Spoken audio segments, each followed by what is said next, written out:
I'm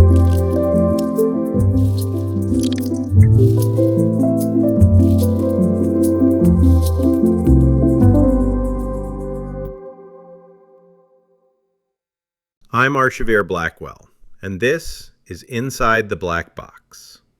This is the third piece in the series. The first one documented what fluency as validity looks like across a spectrum from naive to sophisticated. The second explained why it works, a reinforcing loop of cognitive heuristics, each pre-conscious, each exploited by features that LLMs produce as a byproduct of their training objective. Processing fluency makes the output feel true. Coherence makes it feel like a real argument. Affect makes it feel good. Source credibility makes you stop checking. And your own confabulation makes you believe you checked anyway. This piece asks the obvious next question. Now what? The intuitive answer is wrong, so let's get it out of the way. Be more critical. Fact check the output. Don't just accept what the model says. This is the advice everyone gives. It sounds reasonable. It misses the entire point of the previous piece. The heuristics that make fluent text feel true operate pre-consciously. They fire before the decision to check arrives. Telling someone to be more careful about processing fluency is like telling them to not see an optical illusion. You can know about the Mueller-Lyer illusion, the one where two lines of equal length look different because of the arrows at their ends, and still see it. Knowing doesn't fix seeing. The perceptual system doesn't take instructions from the conscious mind. The same applies here. You can read the previous piece, understand every mechanism in it, agree with every point, and still feel the fluency pull the next time you interact with a model. The understanding is real. The immunity is not. Alter and Oppenheimer's finding isn't a fact you can learn and then be done with. It's a description of machinery you can't turn off. This matters because it changes what a useful response looks like. If the problem were ignorance, if people just didn't know about these biases, then education would fix it. Read about processing fluency? Problem solved. But the problem isn't ignorance. The problem is architecture. The heuristics are features of the cognitive system, not bugs in the user. You can't patch them with information.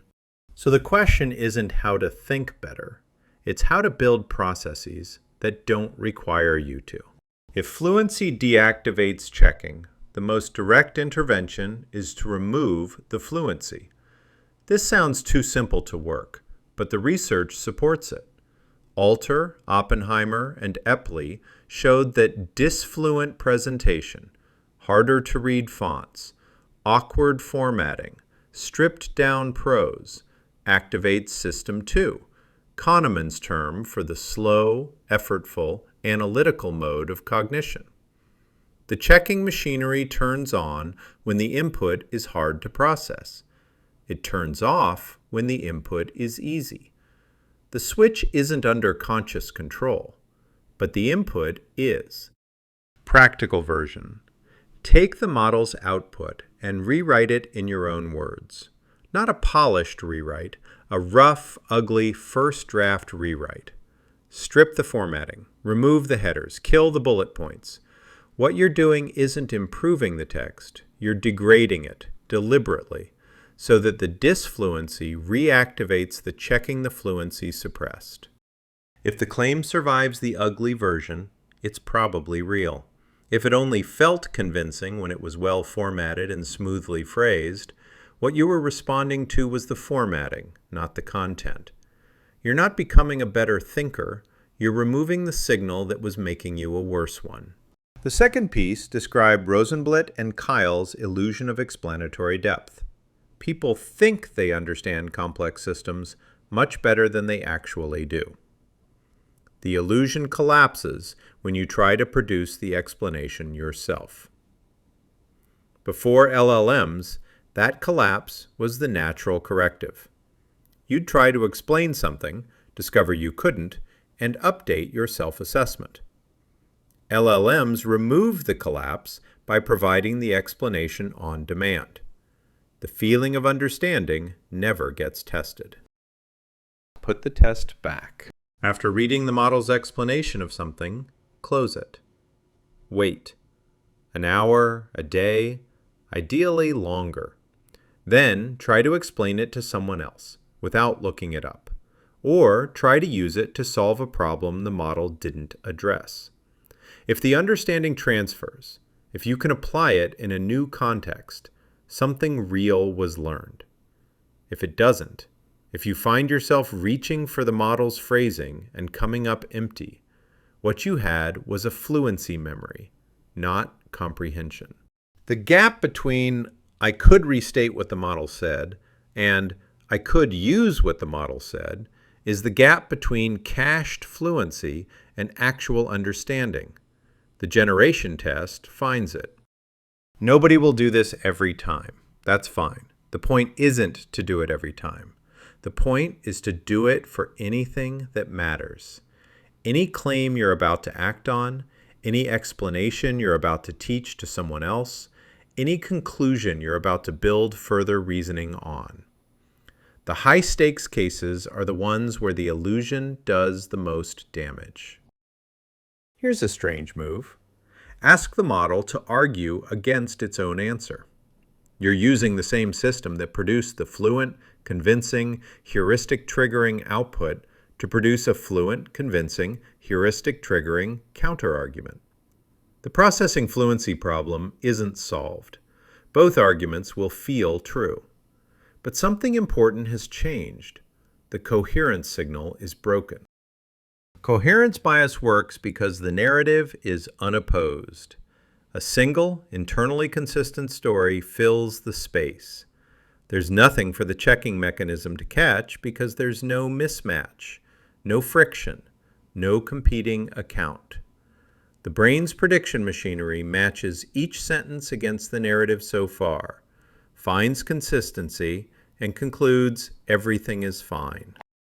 Give yourself a second narrative, and the heuristic has to arbitrate rather than just accept. You now have two fluent, coherent, plausible accounts that can't both be right. The comfortable certainty of the first answer is disrupted, not because you've become more skeptical, but because the environment now contains contradiction. And contradiction is exactly the kind of input that reactivates checking. Ask the model, what's the strongest argument against what you just said?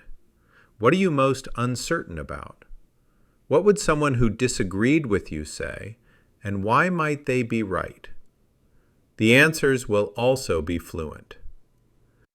But they'll be fluent in the opposite direction, and that's enough to prevent the first answer from settling into belief unchallenged. The limitation is real. You're still inside the fluency loop. Both sides sound good, but at least you're no longer getting a single coherent story and mistaking the absence of opposition for consensus.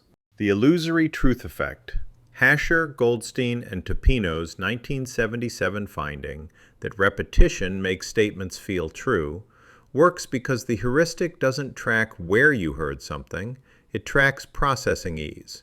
A claim that's been repeated feels familiar, and familiarity feels like truth. The heuristic doesn't tag the memory with, you heard this from Claude, or you read this in a textbook, or a colleague told you. It just registers. Easy to process, therefore probably true. Deliberately tracking provenance is a manual override for a heuristic that doesn't have one built in.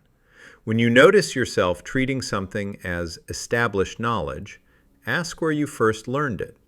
If the answer is, a model told me and I haven't verified it anywhere else, that's not a reason to disbelieve it. Models get things right all the time. It's a reason to know the claim hasn't been tested yet, that what you're treating as knowledge is really a single source report from a system whose training objective is fluency, not accuracy. This is harder than it sounds, because the illusory truth effect actively works against it. After you've seen the same claim restated across 3 multi-turn conversations, it feels like something you've always known. The feeling of long familiarity is real. The long familiarity is not. You heard it last Tuesday from the same system 3 times. If individual cognition can't solve this reliably, and the previous piece argued it can't, then the response has to be structural. Not better thinkers, but better workflows. The insight from mechanistic interpretability applies here by analogy. It works not because it makes researchers smarter, but because it replaces the fluency signal with a different kind of evidence, one the heuristics can't exploit. The same principle applies at the organizational level. Design processes that don't depend on any individual successfully overriding their own preconscious heuristics. Some of this is obvious in hindsight. Require human written summaries before acting on model output. This forces the generation test. You can't summarize something in your own words without discovering whether you actually understand it. Separate the person who generates the model output from the person who evaluates it.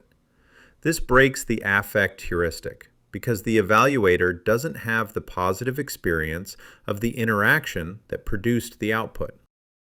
Red team model recommendations before implementing them. This institutionalizes the adversarial prompting approach. The deeper version.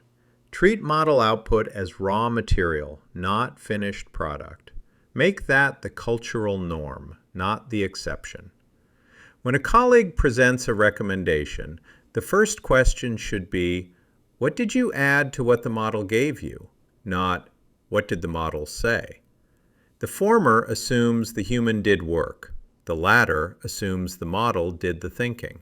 This is the same move the second piece makes about mechanistic interpretability, applied to organizations. The answer isn't individual vigilance. It's structural design that routes around the cognitive vulnerability, rather than relying on people to overcome it through willpower. None of this fixes the preconscious heuristics.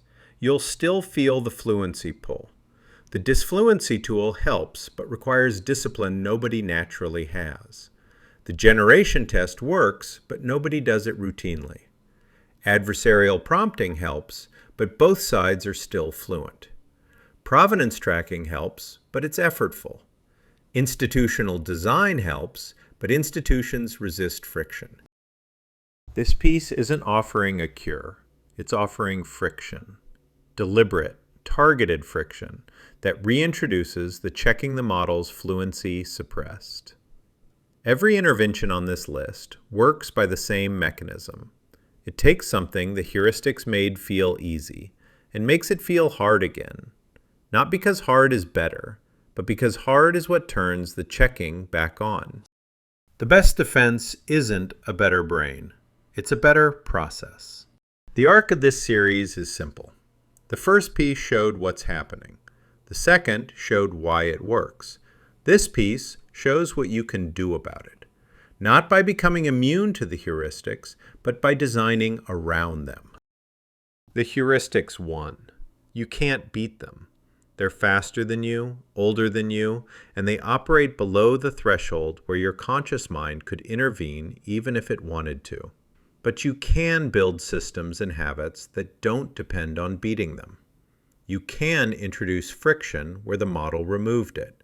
You can force yourself to produce where the model let you receive. You can track provenance where the heuristic erases it. You can design workflows that assume the vulnerability rather than pretending it can be overcome. The model sounds like it knows what it's talking about.